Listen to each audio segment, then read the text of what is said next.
আসসালামু আলাইকুম everyone, welcome back to my video. আজকে আপনাদের সাথে আমি শেয়ার করব আম দইয়ের রেসিপি। এখন যেহেতু ভরপুর পরিমাণে আম পাওয়া যাচ্ছে, তো এই সিজনে চাইলে কিন্তু আপনারা আম দিয়ে দই তৈরি করে ফেলতে পারবেন। আর আজকে আমি একদম ইজি ওয়েতে অল্প কিছু উপকরণে তৈরি করে দেখাবো এই আম দইটি। তো চলুন কথা না বাড়িয়ে মজাদার এই দইয়ের রেসিপিটি দেখে নেওয়া যাক। দইটা বানানোর জন্য প্রথমে চুলায় একটা প্যান বসিয়ে দিচ্ছি, আর তারপর এখানের মধ্যে দিয়ে দিব 1 লিটার দুধ। আমি এখানের মধ্যে ফুল ক্রিম 1 কেজি পরিমাণে দুধ অ্যাড করেছি। আপনারা চাইলে এখানে খাঁটি গরুর দুধও অ্যাড করতে পারেন। এখন চুলার আঁচ মিডিয়াম টু লো রেখে এই দুধটাকে জাল করতে করতে 1 কেজি দুধকে আধা কেজি করে নিতে হবে। আর তারপরে এর মধ্যে আমি দিয়ে দিচ্ছি হাফ কাপ থেকে একটু কম চিনি। মিষ্টিটা বাড়িয়ে কমিয়ে অ্যাড করতে পারেন।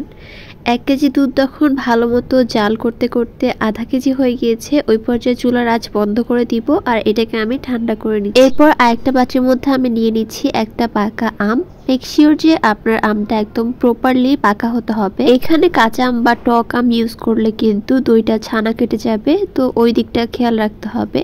আর এখানের মধ্যে আমি এখন এই আমটার খোসাটা ছিলে নিচ্ছি। একটা চামচ দিয়ে আমি এভাবে আমটা বের করে নিচ্ছি। যে কোনোভাবে আমটা বের করে নিতে পারেন। আর তারপর এই আমটাকে আমি ব্লেন্ড করে নিব। ব্লেন্ড করে নিলে কি হয়, খুব সুন্দর স্মুথ একটা পিউরি পাওয়া যায় আর এক্সট্রা করে ছেঁকে নিতে হয় না। এখন চুলায় একটা প্যান বসিয়ে দিচ্ছি আর তারপর এই ম্যাঙ্গো পিউরিটা দিয়ে দিব।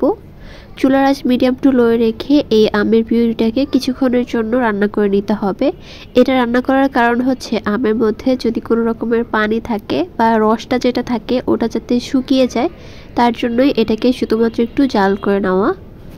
যখন মনে হবে পানি ভাবটা অনেকটাই কমে গিয়েছে, তো চুলা থেকে নামিয়ে নিচ্ছি। এখন এটাকেও ভালো মতো ঠান্ডা করে নিব। এরপর আমি একটা মাটির পাত্র নিয়ে নিচ্ছি আর তার মধ্যে দিয়ে দিচ্ছি আগে থেকে ছেঁকে নেওয়া দই। আগে থেকে আমি কিছু মিষ্টি দই এনে রেখেছিলাম, তো সেটাকে একটু ছেঁকে নিচ্ছি। এতে করে এখান থেকেও অনেকটাই পানি বের হয়ে যাবে। এখন আমি যেই মাটির বাটিটা নিয়েছিলাম তার মধ্যে এখান থেকে 2 টেবিল চামচ পরিমাণে দিয়ে দিচ্ছি। আর তারপর হাত দিয়ে সব সাইড দিয়ে খুব ভালো মতো ছড়িয়ে দিতে হবে। এটাকে মূলত দইয়ের বীজ বলা হয়। এই বীজ ছাড়া কিন্তু দইটা একদমই হয় না, সো এটা কিন্তু অবশ্যই লাগবে। ছোট একটা কাপ দই এনেও কিন্তু আপনারা এই দইটা বসিয়ে ফেলতে পারবেন। তো এখন আমি এই দইটাকে এই মাটির বাটির মধ্যে একদম ভালো মতো ছড়িয়ে দিচ্ছি।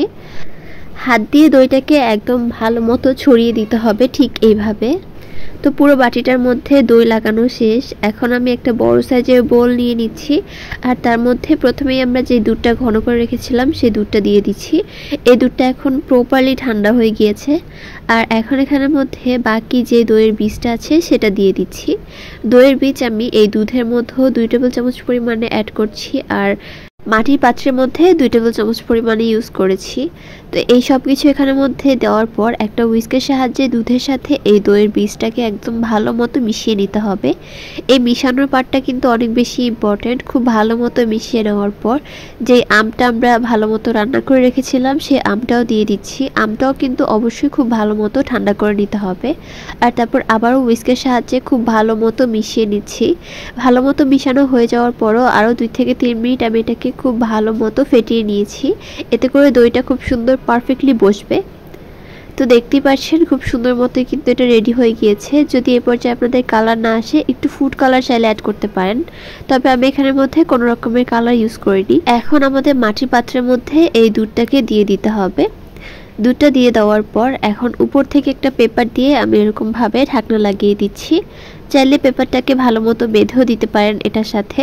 আর উপর দিয়ে আমি একটা টাওয়াল দিয়ে দিচ্ছি। আপনারা চাইলে যে কোনো ধরনের কম্বল বা যে কোনো ভারী কিছু দিয়ে এটাকে ঢেকে দিতে পারেন। যে জায়গায় একটু গরম রয়েছে, ফ্যানের নিচে তো অবশ্যই রাখবো না, চাইলে আপনারা রান্নাঘরে রেখে দিতে পারেন। এতে করে খুব সহজেই জমে যাবে। আমি আগের দিন রাতের বেলা বানিয়েছি, পরের দিন সকালবেলায় দেখুন খুব সুন্দর মতোই কিন্তু আমাদের দইটা পারফেক্টলি একদম বসে গিয়েছে। তো আমি আপনাদেরকে এটা সরিয়ে দেখাচ্ছি। দেখুন দইটা খুব সুন্দর মতো জমে গিয়েছে। এখন এটাকে আমি নর্মাল ফ্রিজে রেখে দিচ্ছি, কারণ দই যেহেতু ডেজার্ট হিসেবেই খাবো, তো এটা যেহেতু ঠান্ডা ঠান্ডা খেতেই ভালো লাগে, তার জন্য আমি নর্মাল ফ্রিজে রেখে দিচ্ছি। এখন আমি এটাকে দেখাচ্ছি যে দেখুন কতটা পরিমাণে পারফেক্ট হয়েছে। আমের এই সিজনে চাইলে আম দিয়ে এই দইটা বানিয়ে পরিবেশন করতে পারেন, দেখবেন সবাই খুব বেশি পছন্দ করবে। আল্লাহ হাফেজ।